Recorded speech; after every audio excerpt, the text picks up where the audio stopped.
जय श्री ओम नमः सिद्धेभ्यो। मंगलम भगवान वीरो मंगलम गौतमो गणी मंगलम कुंद कुंदाद्यो जैन धर्मोस्तु मंगलम। सर्वमंगल मांगल्यम सर्वकल्याणकारकम प्रधानम सर्वधर्माणां जैनम जयतु शासनम जैनम जयतु शासनम जैनम जयतु शासनम। प्रतिक्रमण संबंधी हमारी चर्चा का केंद्र बिंदु संपूर्ण प्रतिक्रमण नहीं है। प्रतिक्रमण का बेसिक कॉन्सेप्ट और अविरत श्रावकों का प्रतिक्रमण जो ये लिखा गया है ये क्यों जरूरी है, इसका क्या मतलब है, ये अपना अभी लक्ष्य रहेगा। इससे आगे चर्चा हम श्रावक देशवृत्ति श्रावक प्रतिक्रमण और यति प्रतिक्रमण पर नहीं करेंगे। अभी हम यहीं तक सीमित रहेंगे। तो हमें ये जानना तो जरूरी है कि वास्तव में प्रतिक्रमण क्यों जरूरी है क्या ये चीज। पेज नंबर 22 कॉलम नंबर 9 निकालिए। क्या सदाचारी व सम्यक दर्शन के प्रयासरत लोगों के लिए भी कोई प्रतिक्रमण हो सकता है? कल यही चर्चा शुरू की थी हमने। ध्यान दीजिए, इसमें दो शब्द हैं, सदाचारी और सम्यक दर्शन के लिए प्रयासरत, दो अलग अलग चीजें। यदि वो स्वयं सदाचारी नहीं है और खाली हाँ साहब सम्यक दर्शन हो जाए, जैसे किसी को कह दो कि आपको करोड़पति होना, हो जाए भाई, हो जाएंगे, ऐसी क्या बात है भाई। आजकल अपग्रेड होना तो हर कोई चाहता है। अपग्रेड के लिए जैसे ट्रेन में फ्लाइट में अपग्रेडेशन मिल जाए उसके लिए तो सब राजी है, सब टिक कर देते। लेकिन अपग्रेडेशन के यदि कोई चार्ज देना है तो 100 बार सोचेंगे। तो ये सदाचारी होना ये चार्ज है एक्चुअली, और सम्यक दर्शन पाना ये अपग्रेडेशन है कि हम मिथ्या दृष्टि से जीव सम्यक दृष्टि बनना चाहते हैं। ये एक कॉमन फिनोमिना है, कोई भी कह देगा हाँ सब बनना चाहते। लेकिन उसके लिए यदि आप प्रतिक्रमण के पात्र बनना चाहते हो तो आपको अनिवार्यता क्या निभाना पड़ेगा? अनिवार्यता एक शर्त पूरी करना पड़ेगी, और वो शर्त क्या होगी? सदाचार की। आपको सदाचारी तो बनना ही पड़ेगा। सम्यक दृष्टि हो या नहीं is not a matter, but Jain कुल में जन्मे हो तो जैन कुल के अनुकूल आचरण आपको करना पड़ेगा। सम्यक दृष्टि के बाहरी आचरण जो होते हैं वो स्थूल, चूंकि वो भी अविरति है और तुम भी अविरति हो, तो तुम्हारी कैटेगरी एक हो गई, तो वो तुम्हें करना ही पड़ेगा, उसकी छूट नहीं मिलेगी। ठीक है ना? तो पॉइंट समझ में आया? दो बातें कौन कौन सी? सदाचारी सम्यक दृष्टि भी करता है और मिथ्या दृष्टि भी। जैन कुल में जन्म लिए तो एक तो आपको सदाचार निभाना, और सदाचार में प्लस पॉइंट हो गया सम्यक्त्वाचार। सम्यक्त्वाचार माने सम्यक दृष्टि के जो 8 अंग होते हैं और जो 25 दोष होते हैं उनसे विवेक पूर्वक बच के रहना। जैसे समझ लो एक बार, किसी को अभिनय करना है, किसी का अपने यहां ब्रह्म गुलाल की कहानी आती, अभिनय करना था उसे मुनिराज का। मुनिराज बनने को तो किसी ने नहीं कहा था, लेकिन अगले ने उसके लिए भी कई दिनों तक दिगंबर मुनिराज कैसे आते हैं, कैसे जाते हैं, कैसे बोलते हैं, क्या चिंतन करते हैं, क्या उनकी जीवन शैली, एक एक चीज पर उसने बारीकी से अध्ययन किया। ठीक है ना? उसके लिए अपने आप को मेंटली प्रिपेयर की, कई दिनों तक अपना खान पान रहन सहन वैसा बदला, उसमें ढला, तब जाके उसने मंच पे वो दिखाया, राज दरबार में वो दिखाया। अंतर समझिए ना? तो प्रतिक्रमण एक मंच है एक तरह से, कि जहां आप डिक्लेयर कर रहे हो कि हां हम सदाचारी हैं। जो सदाचारी नहीं होगा, जिसे सदाचार की कीमत ही नहीं है, वो प्रतिक्रमण करेगा क्यों? मैंने इसमें लिखा है कि जिसके मिथ्यात्व गुणस्थान यदि अपने आप मानते हो तो उसमें जो जितने सारे दूषण हैं वो भूषण है, जो डिस्क्वालिफिकेशन है वो सारी क्वालिफिकेशन है। बताओ मिथ्या दृष्टि क्या नहीं कर सकता? प्रतिक्रमण नहीं कर सकता। अरे तो आप तो करें मिथ्या दृष्टि भी करे, मिथ्या दृष्टि मान के नहीं कर सकता। मिथ्यात्व के जितनी बातें हैं उनको अपनी शान वो नहीं है। आपको मिथ्या दृष्टि भले ही हो, लेकिन आपको सम्यक दृष्टि जैसा आचरण करना पड़ेगा, तब आप प्रतिक्रमण के पात्र। पॉइंट समझिए क्या कहना चाहता हूं? मतलब सम्यक दर्शन एक्चुअली वह प्रतिक्रमण की अनिवार्य आवश्यकता। यदि सम्यक दर्शन नहीं है तो कम से कम सम्यक दृष्टि, क्योंकि प्रतिक्रमण जो होता है वह वैचारिक लेवल पे होता है, क्रिया के लेवल पे नहीं होता और आत्मानुभूति के लेवल पे नहीं होता। आत्मानुभूति का कोई प्रतिक्रमण नहीं। पॉइंट समझिए? जो शुद्धोपयोगी आत्मानुभूति है उसका कोई प्रतिक्रमण नहीं होता। जो मुनिराजों का भी प्रतिक्रमण है वो कहां तक है? छठवें गुण स्थान तक की जितनी क्रियाएं हैं उनका है, सातवें गुण स्थान की किसी क्रिया का प्रतिक्रमण नहीं। समझ रहे हैं ना? तो जो चौथे गुण स्थान वाला सम्यक दृष्टि है वो भी जो आत्मानुभूति करता है तो उसका भी प्रतिक्रमण नहीं। वो जो बाहरी आचरण करता है, जैसे मुनिराज छठवें गुण स्थान में बाहरी आचरण करते हैं, आत्मानुभूति नहीं करते, ठीक है ना? तो जैसे उनके बाहरी आचरण का प्रतिक्रमण है ऐसे ही इसके भी बाहरी आचार विचार का ही प्रतिक्रमण है। और वह बाहरी आचार विचार कैसा होना चाहिए? वह सम्यक दृष्टि जैसा ही होना चाहिए। मैंने आपको बताया था, याद हो आपको या नहीं हो, ये जो रामायण सीरियल है जब इसकी शूटिंग चलती थी तो प्रतीक है ना वो बताता था, उसकी फैक्ट्री के पास में इनका स्टूडियो था वापी में, वहां चलती थी। तो इनकी शिकायतें आई कि साहब ये जो इसके कुछ एक्टर्स हैं जो बड़े पूज्य बने हैं राम जैसे पद पे, सीता जैसे पद पे, तो ये लोग बाद में जब टाइम पास करना होता, जब इनकी शूटिंग नहीं है किसी और की है, तो उस समय अब ये बॉम्बे से दूर आ गए, वापी दूर है, बहुत ज्यादा दूर नहीं है पर दूर है, तो 1 घंटे का रन है, तो वहां आ गए तो ये बार बार जाएंगे कहां? अच्छा वहां ज्यादा कोई वो नहीं, वो तो गांव देहात एरिया है, इंडस्ट्रियल एरिया है, तो वो लोग क्या करते अपने यूं ही प्रकृति में एंजॉय करते थे, टाइम पास करते थे। तो ये एयर गन लेके चिड़िया मारने लगे, समझ गए? तो गांव के आसपास के लोगों ने रामानंद साहनी से शिकायत की, कहते देखो भाई ऐसा है, या तो इन्हें राम के पद से हटाओ। अब हम जो टीवी में जिस राम का चरित्र देखते हैं उसको तो हम आरती भी करते हैं, पूजा भी करते हैं, ढोक भी देते हैं, और वो व्यक्ति यदि ये कर्म करेगा जीव हिंसा के तो उसे राम कैसे मानेंगे? पॉइंट समझ में आ रहा कि नहीं आ रहा? हम कैसे मानेंगे? इसलिए ये जैसा चाहे बना रहे, ये अपने घर में क्या करे ये जाने, हम जांच पड़ताल करने नहीं आ रहे, लेकिन पब्लिकली इसे राम का, जब तक आपका सीरियल चल रहा है इसे राम के चरित्र में उस गंभीरता में रहना पड़ेगा, भले ये धनुष बाण लेके नहीं रहे, कपड़े जो भी पहन ले, लेकिन बाहरी आचरण में इसको गंभीरता रखना पड़ेगी। ये नॉनवेज वगैरह नहीं चलेगा, ये हिंसा के कर्म नहीं चलेंगे, ये ड्रिंक और स्मोक नहीं चलेंगे, क्योंकि हमारे रामचंद्र जी नहीं करते थे। अब पॉइंट समझे ना? तो जैसे वो अभिनय ही सही, पर अभिनय में भी जो अभिनय है, माने जिसका आप अभिनय कर रहे हैं उसके आचरण को आपको एब्जॉर्ब करना पड़ेगा, अपने जीवन में उतारना पड़ेगा। चाहे अभिनय में ही सही, लेकिन अपनाना तो पड़ेगा। क्यों? क्योंकि उस व्यक्ति की पूजा उस कैरेक्टर के रूप में हो रही है, तुम्हारे नाम से नहीं हो रही। तुम जिस कुल में पैदा हुए उस रूप में नहीं पूज रहे हो, वो पूज रहा है, वो कैरेक्टर पूज रहा है। ऐसे ही प्रतिक्रमण की पात्रता कहां से आती है? वो सम्यक दृष्टि जैसे आचरण से आती है। 8 अंग और दोष 25। 8 अंगों का पालन, 25 दोषों से बचना, ये नहीं दिखेगा तो आप फिर प्रतिक्रमण के पात्र नहीं रहे। क्यों? फिर आप अतिचार क्या, दोष क्या, किसका मिच्छामि दुक्कड़म करोगे? फिर तो सारी चीजें आपके लिए शान है।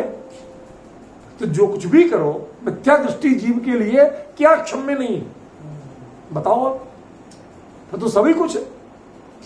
तो फिर तो कभी मंदिर नहीं जाओ, दर्शन पूजन नहीं करो, उल्टा सीधा दिन रात खाओ, कुछ भी करो, समझ में आया ना, तो इसमें कोई रोक टोक होगी नहीं होगी। इसलिए ये ध्यान रखना होगा कि यद्यपि ये प्रतिक्रमण मिथ्या दृष्टि जीवों के लिए भी है, पर कौन मिथ्या दृष्टि? जो सदाचारी है और जो सम्यक दर्शन के लिए प्रयासरत है, पाना चाहते हैं, अपनाना चाहते हैं, जिनका गोल कम से कम सम्यक दर्शन तो है ही, जो अपना आचरण सम्यक दृष्टियों जैसा तो करना ही चाहते हैं, उससे कम नहीं रखना चाहते हैं, व्रत नहीं करेंगे, वो भी तो अविरति है चौथे गुण स्थान वाला, और तुम भी अविरति हो, तो अविरत में दोनों समान रहेंगे। लेकिन श्रद्धान की दृष्टि से यदि वो उन्नत नहीं होगा तो प्रतिक्रमण का पात्र नहीं। इसका मतलब सम्यक दर्शन प्रतिक्रमण के लिए पहली अनिवार्य आवश्यकता है। एक चीज क्लियर होगी, समझ में आई बात कि नहीं आई? ठीक है, अब देखो आगे, अब पढ़ना शुरू करते हैं। तब किसका प्रतिक्रमण करें व उससे क्या लाभ? जब सारे ही दूषण भूषण है तो प्रतिक्रमण किसका करें? समस्या आ गई ना। फिर तो सब, जब कोई गलती ही नहीं है, कोई दोष ही नहीं है, वो अमृतचंद्र आचार्य, प्रीति तुमने नहीं सुना होगा, सुन लो। अमृतचंद्र आचार्य समय सार के कर्ता कर्म अधिकार में एक कलश लिखते हैं, छंद बहुत सुंदर, बहुत सुंदर। वो कहते हैं, एको दूरा त्यजति मदिराम ब्राह्मणत्वाभिमानात्। बहुत सरल है। एको एक व्यक्ति, दूरा दूर से ही, त्यजति छोड़ता है, मदिराम शराब को, ब्राह्मणत्वाभिमानात् मैं ब्राह्मण हूं, अन्य शूद्र दूसरा शूद्र है, स्वयं मैं तो शूद्र हूं, स्वयं अहमिति स्नाति नित्यम, वो उससे नहाने को तैयार, क्या पीना तो पीना, हम तो नहा भी लेंगे। की आवाज देख, कुछ ना कुछ समझे ना। अब आप दो का अंतर देख रहे, दो का अंतर देख रहे कि नहीं देख रहे? क्या अंतर पड़ा? एको दूरा त्यजति मदिराम ब्राह्मण, मैं ब्राह्मण हूं इस अभिमान से वो शराब को छूने तक को तैयार नहीं।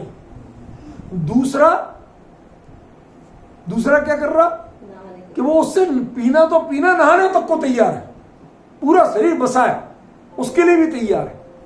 क्यों तैयार है भैया? समझ में आ रहा है क्यों? अब आचार्य ने तीसरी पंक्ति जो कही वो सबसे मर्म की। द्वावप्येतौ युगपद उदरा निर्गतौ शूद्रिकाया, ये दोनों बेटे तो शूद्रा के ही हैं, एक ब्राह्मण के यहां पला और एक शूद्रा के अपने यहां पला।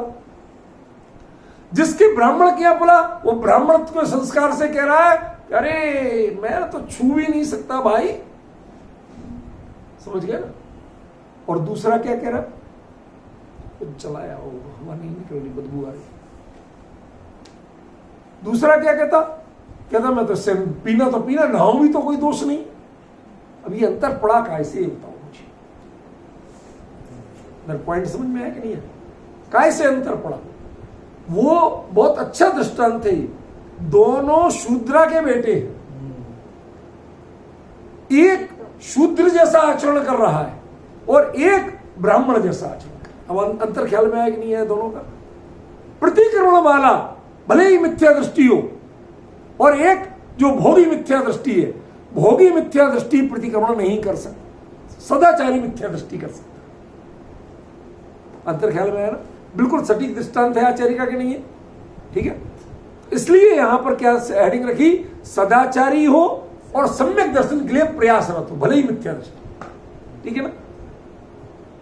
परंतु जो जीव अपनी चर्या सुधारकर सम्यक दृष्टि बनना चाहते हैं, उनके लिए तो सम्यक दर्शन से के अतिचारों से बचने के अभ्यास रूप प्रतिक्रमण करना बेहद जरूरी है।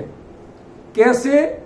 अरे जब अंतरिक्ष यात्रियों को धरती पर ही भारहीनता का अभ्यास महीनों और सालों तक कराया जाता, सीधे अंतरिक्ष में नहीं भेज देते, महीनों सालों तक कराया जाता, ताकि अंतरिक्ष की भारहीनता को वे सहजता से एडजस्ट कर सके,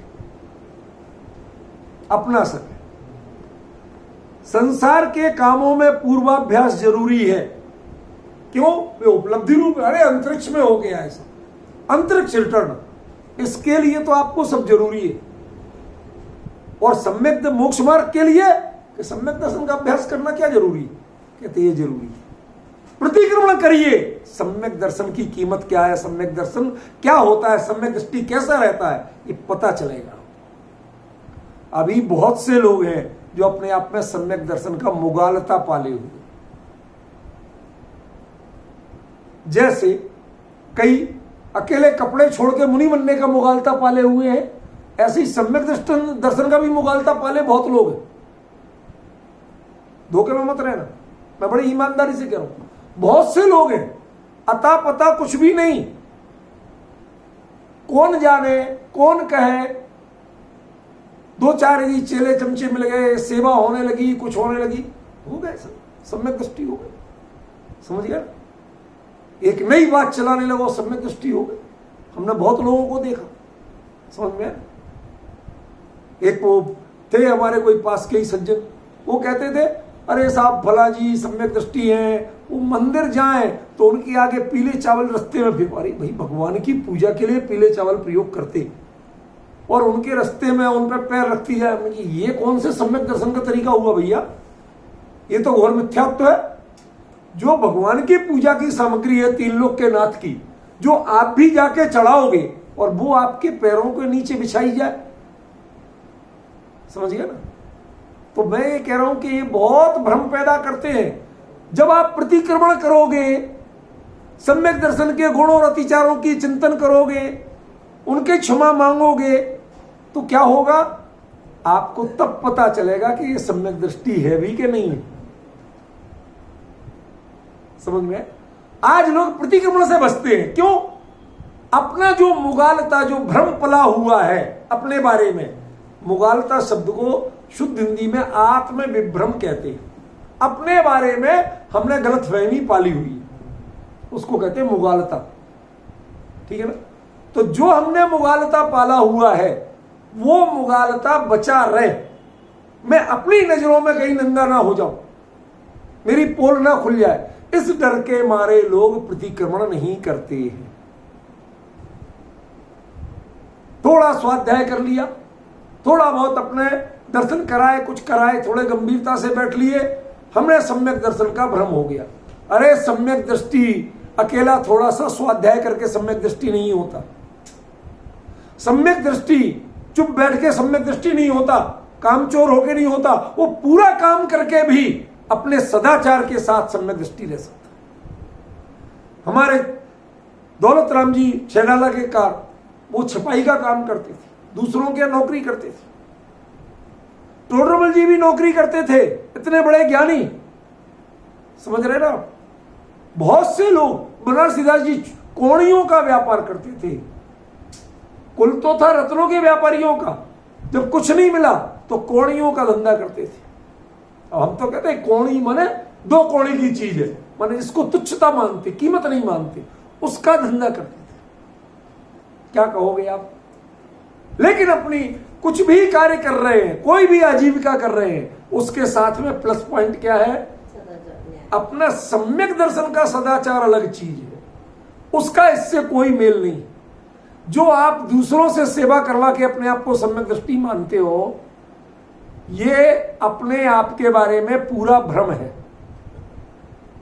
समझ गए ना? पूरा भ्रम है अपने आप के बारे में।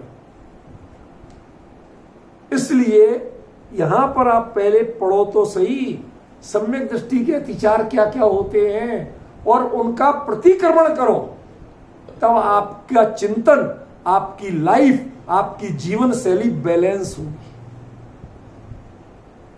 इसलिए जरूरी है प्रतिक्रमण लिखना। यह 2560 साल का गैप दूर हुआ है, एक दो दिन का नहीं। जब कभी, मेरे को कोई इतिहास में अमर होने की शौक नहीं है, लेकिन बता रहा हूं, जब कभी इसके इतिहास का चिंतन मनन होगा, उस समय पता चलेगा कि ये एक काम कब से छूटा हुआ था, अब जाके हुआ, और ये जरूरी क्यों था? क्योंकि लोग अपने आप के बारे में अनेक तरह के भ्रम पाल रहे हैं। जब आप अपनी रिपोर्ट खुद पढ़ना सीखोगे तो जान जाओगे कितने सही है और कितना गलत है। ये कैसी प्रोसेस है मैं आपको बताऊं। मैंने अभी किसी मीटिंग में कहा भी था, सुदेश बाबू आप कोई और डिप्लोमा कर रहे हैं, आप यदि हमारे जमाने के डिप्लोमा में जुड़े होते, ये थी उस समय, पूछिए उन लोगों से पढ़ाई किसको कहते हैं और क्वालिटी किसको कहते हैं पढ़ाई की। मैं पेपर लेता था, टेस्ट लेता था हर महीने, 1 महीने की पढ़ाई टेस्ट लेंगे, टेस्ट का पेपर किसी को लीक नहीं होगा, इन्हें भी लीक नहीं होता था, इतने गुप्त बनाऊंगा, फिर वो फोटोस्टेट होगा उसी समय मिलेगा। चलो वहां तक की बात चल गई। अब इसके बाद में नया क्या होता था वो बताऊंगा आपको। वो पेपर के पहले, पेपर बनाने के 3 दिन पहले पूरा पेपर लीक कर देता था, मतलब सिलेबस कितने प्रश्न बन सकते हैं, जितना पढ़ाया उसमें जितने प्रश्न बन सकते हैं वो सारे के सारे प्रश्न समझाऊंगा क्लास में, सारे के सारे उत्तर समझाऊंगा और उसमें किन किन पॉइंट के कितने कितने नंबर है ये भी बताऊंगा, लिखवाता था बाकायदा। ठीक है, अब बताओ कुछ बचा? नहीं बचा। अब लेकिन पेपर के समय कितना किसको याद रहता है इसकी परीक्षा होती थी। तो जो पेपर देता था उसमें 50% ऑप्शन होता था, माने आधा पेपर करना है, हर प्रश्न का एक एक विकल्प। ठीक है, कर दिया। अब जो आपने कॉपी जमा की वो कॉपी में चेक करता, चेक करने के बाद आपको लौटा देता, कहता अब ये कॉपी आप चेक करो, जो मैंने मानक बनाए थे, स्टैंडर्ड बताए थे कि कैसे किस चीज के कितने नंबर है। यदि किसी को कहीं कम नंबर मिले हो तो अपने नंबर खुद बढ़ा लो, मैं मान लूंगा, आपकी मान, लेकिन आपको कारण लिखना पड़ेगा किस बात की बढ़ाए। समझ गया? कभी किसी ने नहीं बढ़ा पाए, 2-1 तो और उल्टे कम कर देते थे, सर आपने ध्यान ही नहीं दिया, मैंने तो ये गलती की थी। समझ गए? अब यहां तक बात अलग। अब इसके बाद एक और करता था मैं, ये सब प्रतिक्रमण की तरीका बता रहा हूं। सेल्फ अपने आप का एनालिसिस करना, असेसमेंट करना, ये वो चीज है। प्रतिक्रमण और है क्या? आत्म समीक्षण का नाम ही तो प्रतिक्रमण है। अपनी समीक्षा करो, अपनी कमियां देखो और उनको दूर करने का प्रयास करो, बस। और है क्या प्रतिक्रमण? कुछ भी नहीं है ऐसा। आप शास्त्रीय नाम देख के डरते हो, घबराते हो, कुछ भी कठिन नहीं है। देखो, तो मैं क्या करता था, जो पेपर दिया यही का यही पेपर, मैं जो पेपर लेता था फ्राइडे को, आगे सैटरडे संडे, 2 दिन में आपके पास घर में कॉपी है, किताब है, सब कुछ है। अब आपको 100, कोई ऑप्शन नहीं, 100% करना है। जो विकल्प होते थे ना, जो नहीं भी किया अब वो भी लिखना है, और पूरा देख के लिखो, खुली छूट, खूब इत्मीनान से, इतना चाहे समय लेके लिखो। यहां तो 1 घंटे में देना होता था, आप 6 घंटे में लिखो, 10 घंटे में लिखो, 2 दिन में लिखो। लेकिन उसके बाद है नेगेटिव मार्किंग। जो गलत लिखोगे, इतनी छूट दी तुम्हें, तो अब 1 के 2 कटेंगे। अब समझ रहे आप? और वो कॉपी चेक करने का काम मैं नहीं करता था, मैं नहीं काटता था।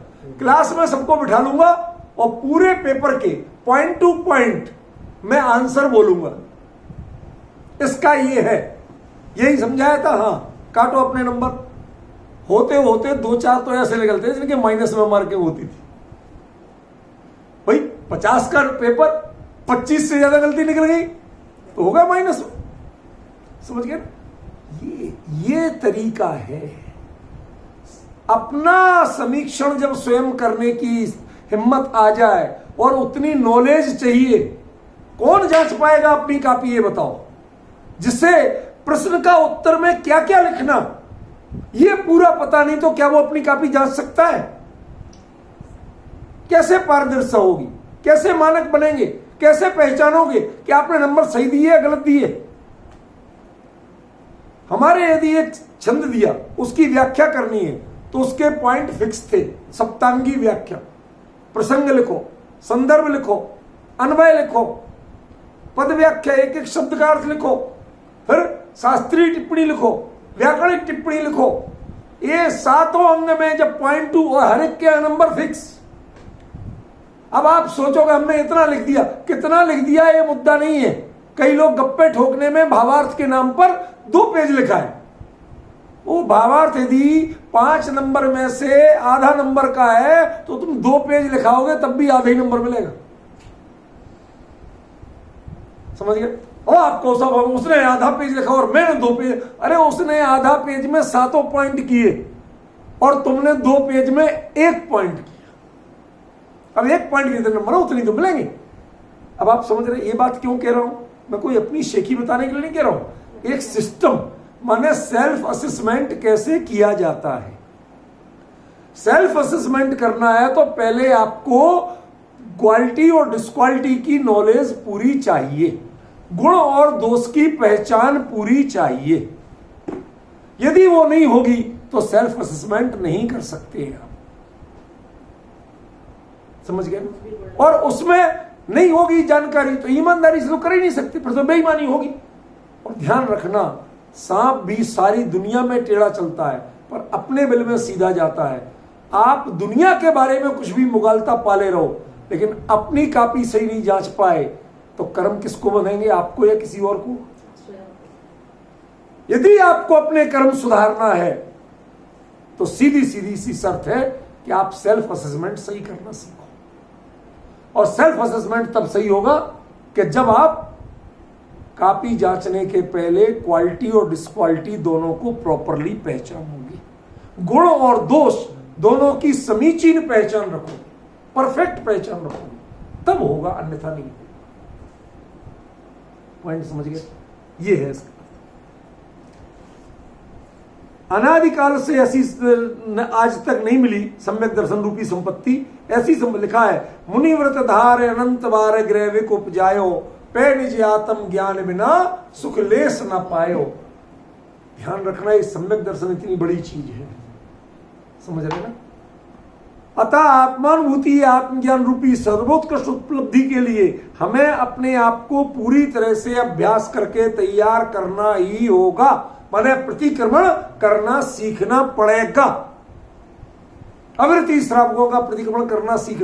आज जो हमारे जो जितने हैं उतने तरह की पूजा हो रही, जितने लोग दर्शन करने आते हैं आप एक दिन खड़े देखते रहो, उतने तरह के दर्शन हो रहे।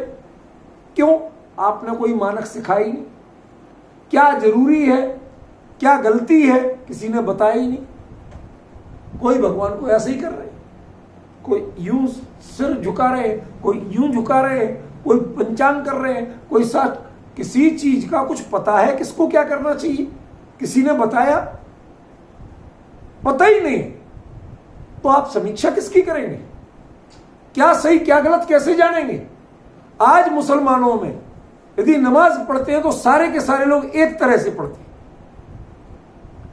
झुकते हैं तो उतने वैसे ही सब झुकते हैं, उठते हैं तो वैसे ही उठते हैं, जिस दिशा में मुंह करके जितना भले ही आप उसे कवायद कह लो, लेकिन कोई सिस्टम तो पता है। और मुसलमानों में यदि कोई अनपढ़ भी है तो भी उसे अपनी धर्म विधि तो पता है। आप जैनों में तो आपकी धर्म विधि अधिकांश को पता नहीं।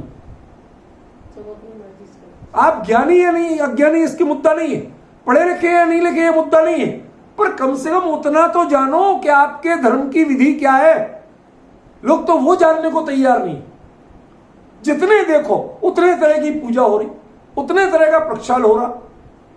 कलकत्ता में जब मैं गया वहां लड़ाई एक बात की चलती थी, वहां पर सारे अरबपति रहते थे। उस कॉलोनी में जो मंदिर में आते थे वो अरबपतियों का मंदिर कहलाता था, चौरंगी टेरेस एरिया में। अब वहां समस्या एक बड़ी भारी थी। जो आए भाई साहब प्रक्षाल, और पंडित सीधा ऑर्डर सेठानी आई सेठिया, पंडित प्रक्षाल दिखाओ। अब वो एक पुजारी है बोले कि जलडा, माने एक भगवान थाली में पानी में बैठे ही रहते थे। जब हम आएंगे तो जल डलेगा। अरे आपके कारण, आपकी सुविधा के लिए, आप जानते हो प्रक्षाल जरूर देखना क्यों कहा जाता? इसलिए कहा जाता कि सुबह में कोई भी काम नहीं करना, सबसे पहला काम भगवान के दर्शन करने का करना। प्रक्षाल एक बार होगा, उतनी देर होगा, सबसे पहले होगा। इसका मतलब आप सबसे पहले मंदिर पहुंचना। प्रक्षाल देखना धर्म नहीं है। असली ये है कि आप संसार के कार्यों को प्रायोरिटी नहीं देके भगवान को सबसे बड़ी प्रायोरिटी दे। ये धर्म है, ये धर्म विधि का अंग था। हमने क्या मान लिया? भगवान के ऊपर पानी ढुलता देखना ये धर्म है। ये मूर्खता की कोई पराकाष्ठा नहीं। मतलब हमें समझना तो पड़ेगा। हम भी आपको प्रेरणा देते हैं, प्रक्षाल जरूर देखो। अरे प्रक्षाल देखो माने जल ढुलना या गीले कपड़े से पूछना, ये देखना धर्म नहीं है उतना। हम मंदिर में लेट नहीं हुए हैं, मंदिर में धर्म विधि शुरू हुई उस समय हम भी पहुंच गए। ट्रेन के लिए कभी लेट होते हो? सब, चाहे रईस जाए चाहे गरीब जाए, सब टाइम पे पहुंचते हैं। तो भगवान के दरबार में आप लेट क्यों जाते हैं? वो प्रक्षाल का मतलब ये था, देखने का मतलब। और हमने मतलब क्या लगाया? क्या हम जब जाएं जब भगवान के ऊपर पानी ढुलता देखना चाहिए। भाई साहब, वो उतनी देर पानी में बैठे, ये उपसर्ग परिचय नहीं है क्या?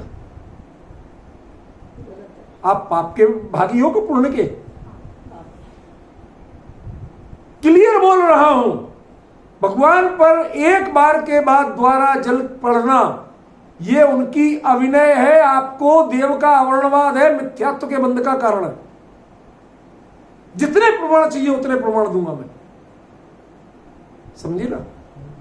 लेकिन यदि हम रईस बन के अपनी खुद तो प्रमाद किया, देर से गए, और उसके बाद भगवान को देखो, अपन को वो शब्द नहीं बोलना चाहिए, मतलब उसका दंड जिनमें पर कि उन पर द्वारा जल डाले, वो इंतजार करें जी नहीं।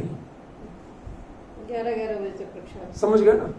जब आए तब प्रक्षाल हो रहा, जो आए वो प्रक्षाल देखने का नियम। अरे किन मूर्खों ने चलाया प्रक्षाल देखने का नियम?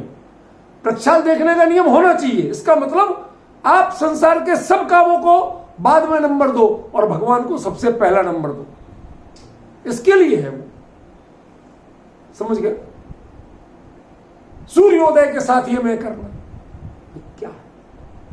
जब सूर्य हो गया तब करना कोई काम। जब भी ऐसा कहा गया तो मतलब आप सूर्योदय के समय उठ जाना, उसके पहले उठ जाना, बिस्तर छोड़ देना, प्रमाद छोड़ देना, घर गृहस्थी के काम जो हो सो हो, सबसे पहले भगवान के दर्शन को पहुंचना। उसका मतलब था ये।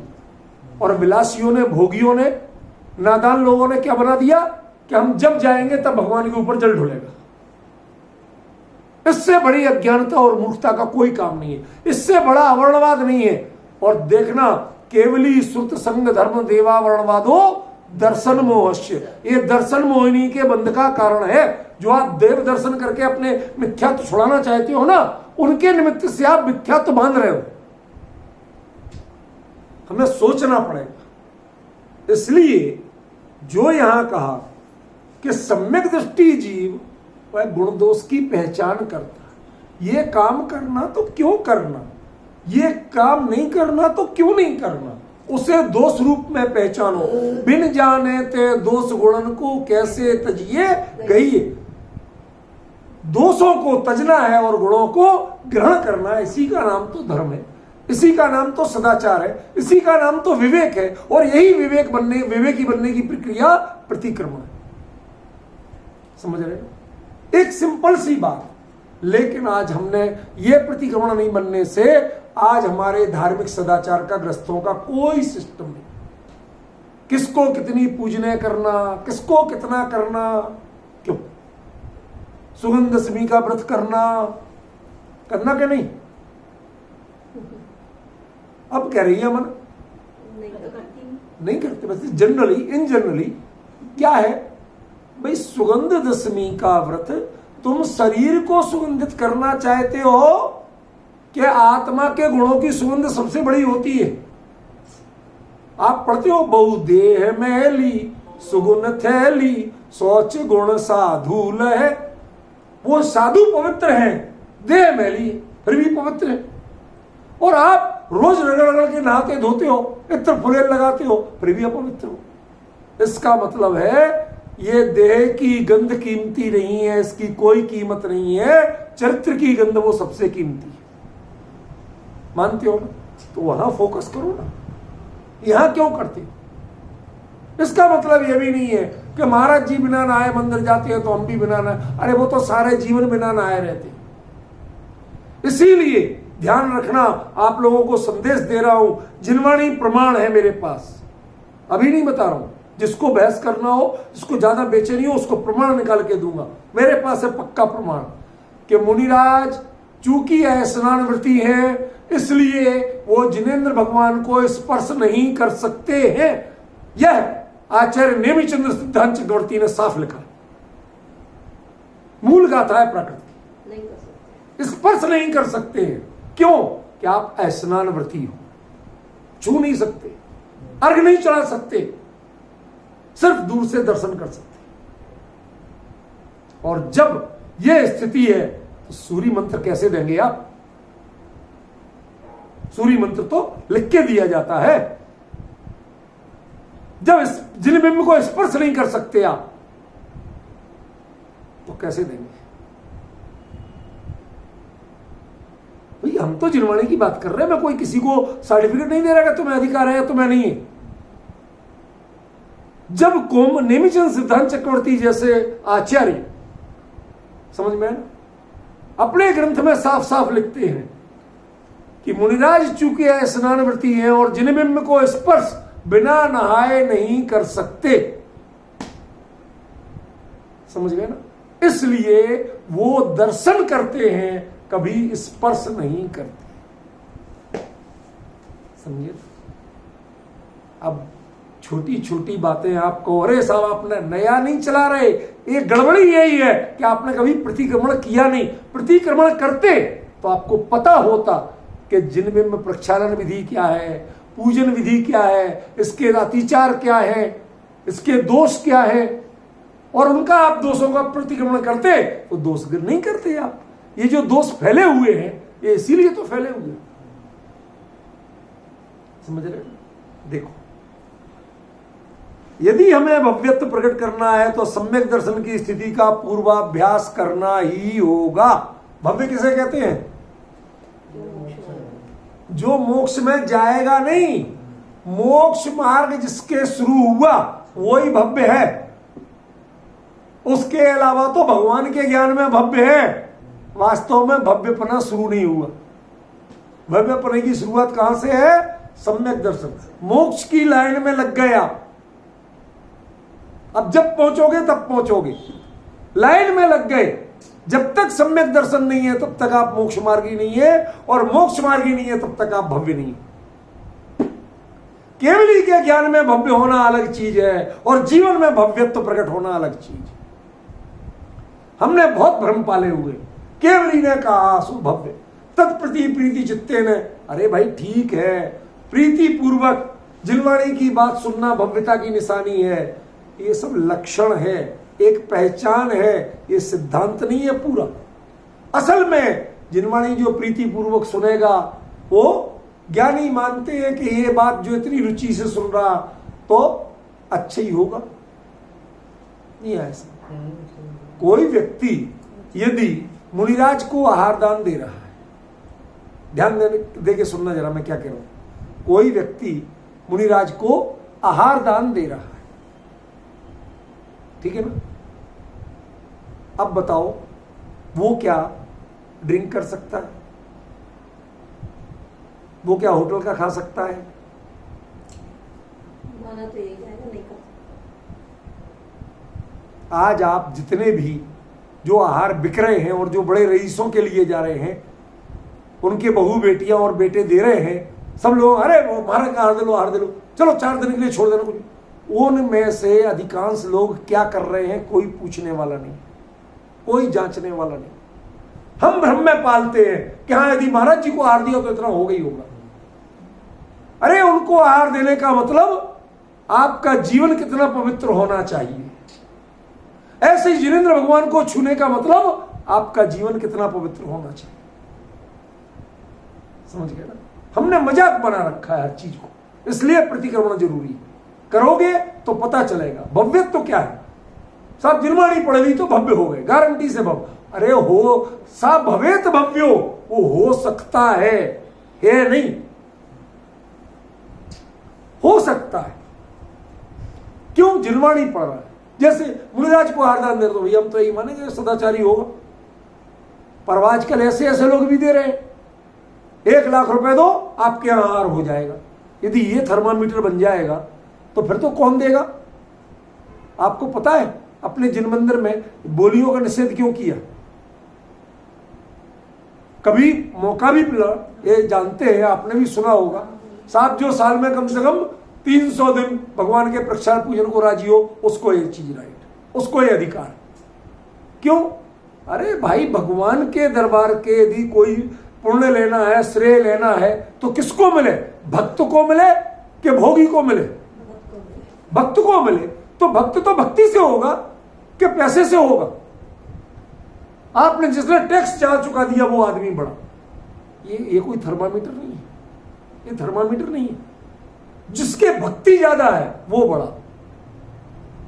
जिन मंदिर भक्तों का होता है, भगवान भक्तों के होते हैं, भगवान पैसे वालों के नहीं होते। पर आज ये होता जा रहा है। इसी प्रकार सम्यक दर्शन भी, थोड़ा हम स्वाध्याय करते हैं, कुछ करते हैं तो हम अपने आप को सम्यक दृष्टि मान लेते हैं।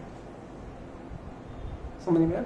यहां क्या कहा? आत्मानुभूति के बिना सम्यक दर्शन नहीं है, और सम्यक दर्शन के बिना भव्यपना नहीं है। ये हमें समझना पड़ेगा। यदि हमें ये जन्म आखिरी मनुष्य जन्म मान के चलना, समझ में आया ना? उसमें यदि आखिरी है तो क्या करना? पूरी एड़ी चोटी का जोर लगाना। क्या? जैसे जब लास्ट ओवर होता है, ज्यादा रन बनना हो तो कितना ब्लड प्रेशर हाई हो रहा होता है, कितने बेचैन, जोर से मार, बिल्कुल बाउंड्री के बाहर, ये आपको अपेक्षा होती है। तो ऐसे यहां अपेक्षा क्यों नहीं है कि एक एक क्षण का सदुपयोग करो, सम्यक दर्शन लेना ही है, पता नहीं अगले क्षण रहे कि नहीं रहे, गारंटी है। 1 सेकंड में खड़े खड़े लोग जा रहे हैं, पता नहीं चल रहा है। समझ में आया? ऐसी स्थिति जब हो रही है तो हमें क्या करना है? हमारा कर्तव्य बनता है कि हम इतना मर्यादित आचरण करें कि हम कम से कम सम्यक दर्शन की लाइन में तो रहें, उससे बाहर तो ना चले जाएं। और वो लाइन में कब कहलाओगे? कि जो सम्यक दृष्टि के अतिचार है कम से कम वो नहीं लगने दो। सम्यक दृष्टि के जो 8 अंग हैं स्थूल, उनका पालन करो, ठीक है ना? और यदि कोई चूक हो जाए तो तत्काल उसको सुधारने की कोशिश करो, यानी प्रतिक्रमण करो। This is the way. इसलिए अविरत श्रावक सम्यक दृष्टि जो प्रतिक्रमण है ये अत्यंत अनिवार्य था। मुनिराज आज यदि मान लो जो मानते हैं तो वो ठीक चलते हैं, उतनी चीज पढ़ रहे गलती तो गलती करने में डर लगता है। प्रतिमाधारी यदि गलती पढ़ते हैं तो गलती करने में डर लगता है।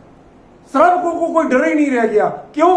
क्योंकि कोई गलती ही नहीं दिखती उन्हें, सब अपनी मन मर्जी, किसी को कोई मानक स्टैंडर्ड पता नहीं, जो जिसको करना सो चल रहा है, धींगा मस्त, पंचों की आज्ञा शर्मा थी, बहुमत होना चाहिए, आपकी चीज चल जाएगी।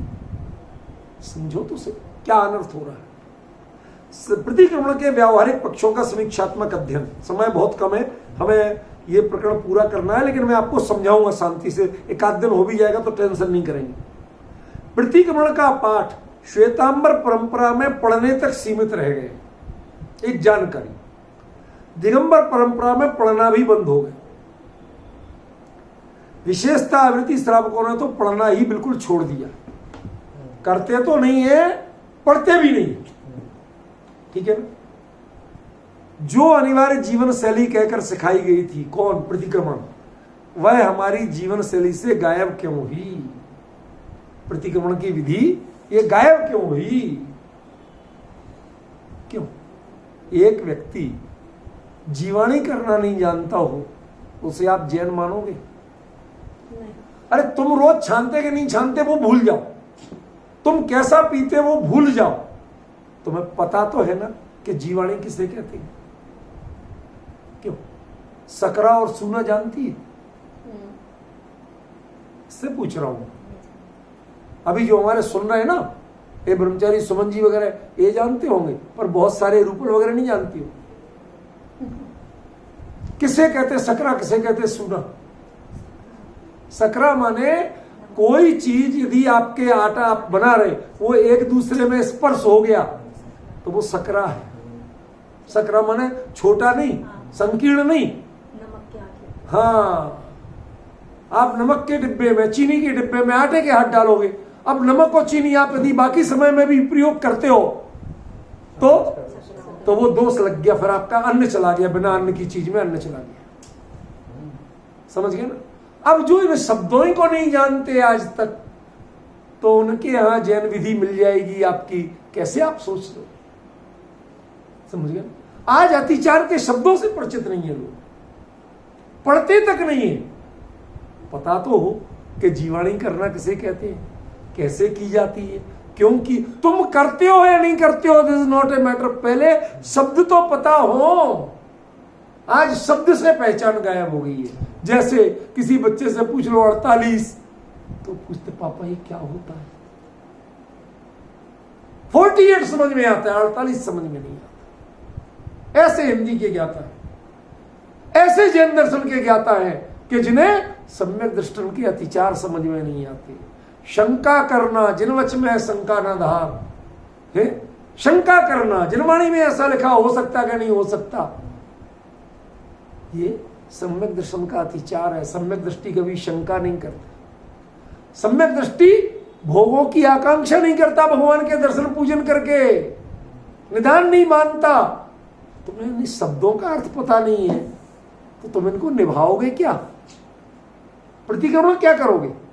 समझ रहे कि नहीं। देखो, आज भी साधुओं में पढ़ने की औपचारिकता, तो दिगंबरों की बात कर रहे हैं, साधुओं में पढ़ने की औपचारिकता तो की जाती है, किंतु ना तो इनकी कोई सुनिश्चित विधि होती और ना ही इसका मर्म उन्हें ज्ञात है। ये बड़े सावधानी से शब्द बोल रहा हूं।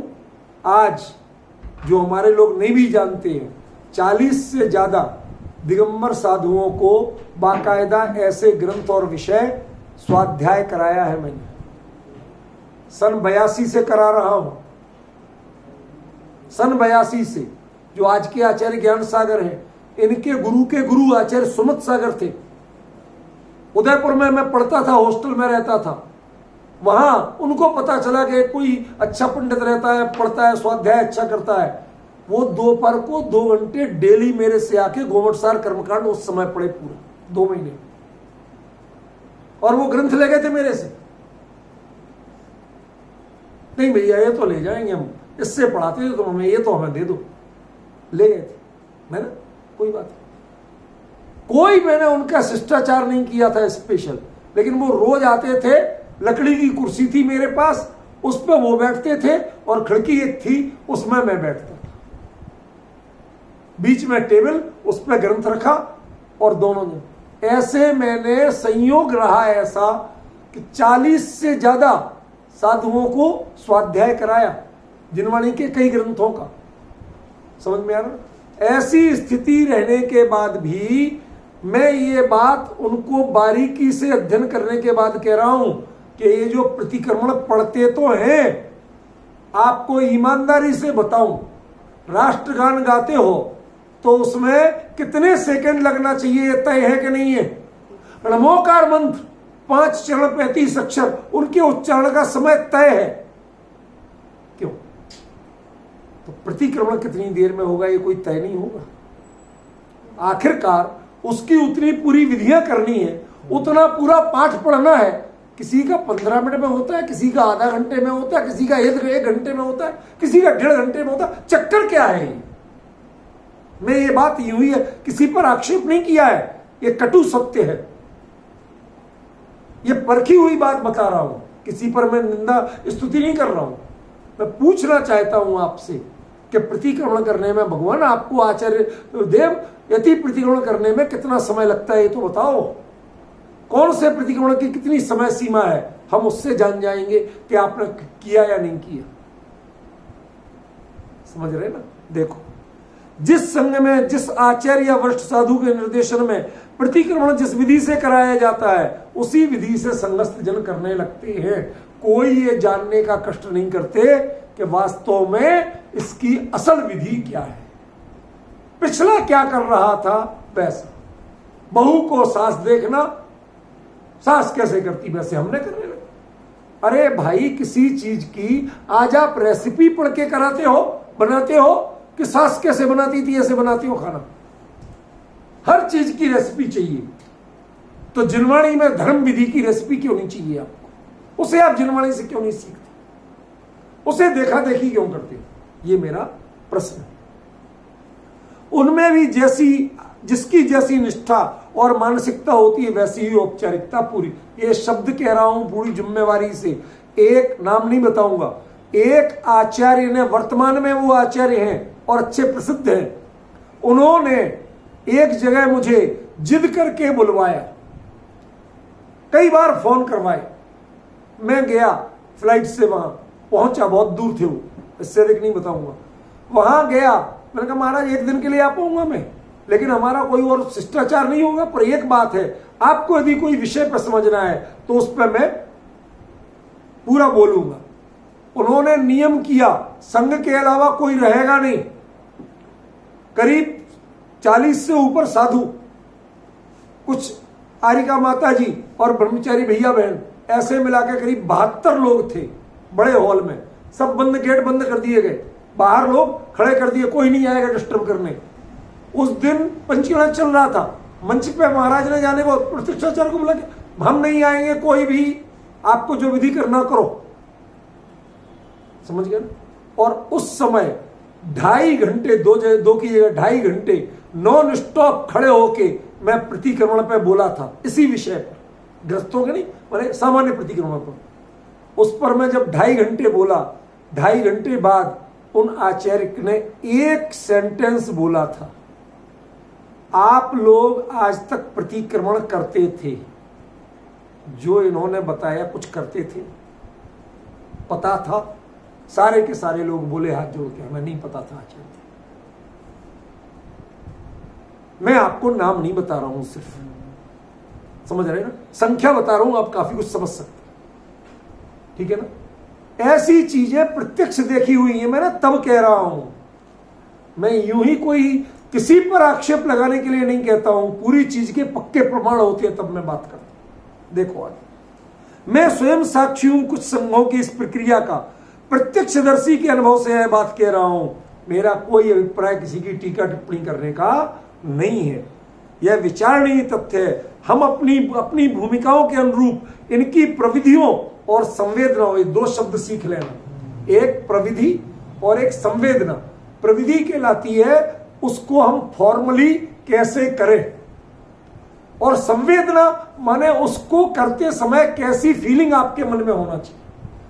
हम किसी से सॉरी बुलवा दी जाती है, बोल लेती, क्या वो संवेदना भी होती है जैसे शब्द होते हैं?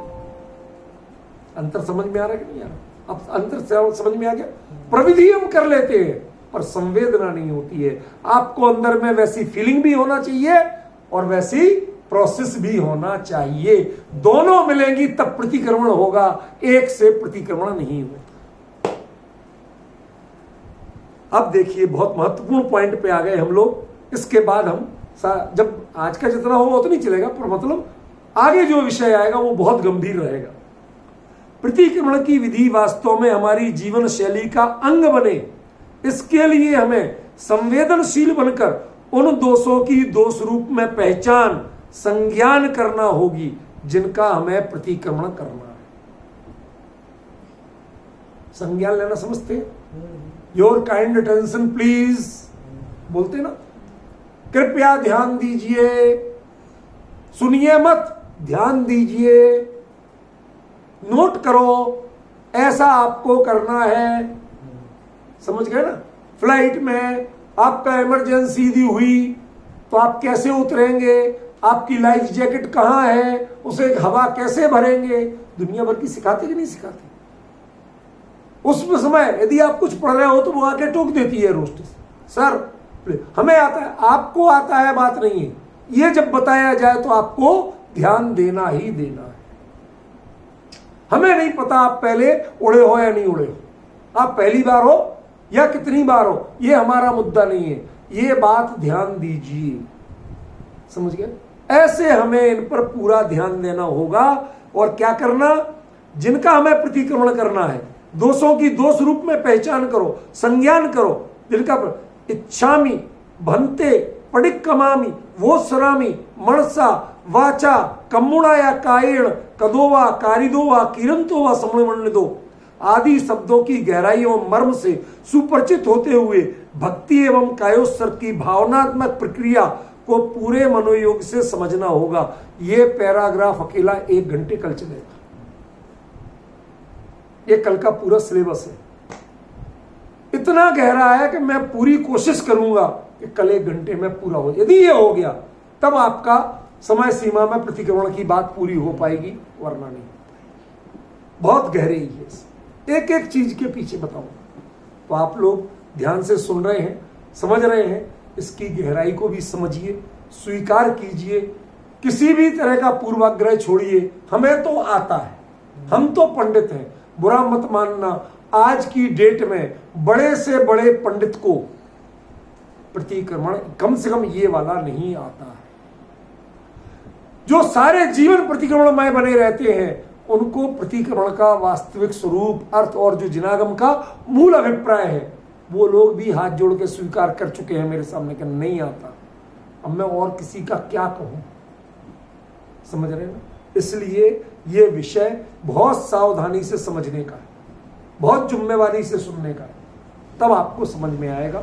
कल यदि ये शब्द आपने ध्यान से सुन लिए तो आपको आनंद इतना आएगा कि वास्तव में तब पता चलेगा। फिर आप हिंदी का प्रतिक्रमण नहीं करना चाहेंगे, प्राकृत का। इन शब्दों में जो अपनापन लगेगा आपको, वो हिंदी के शब्द में नहीं लगेगा। इनमें वो गहराई है, ठीक है ना? ये चर्चा विशेष कल करेंगे। किसी को प्रश्न हो तो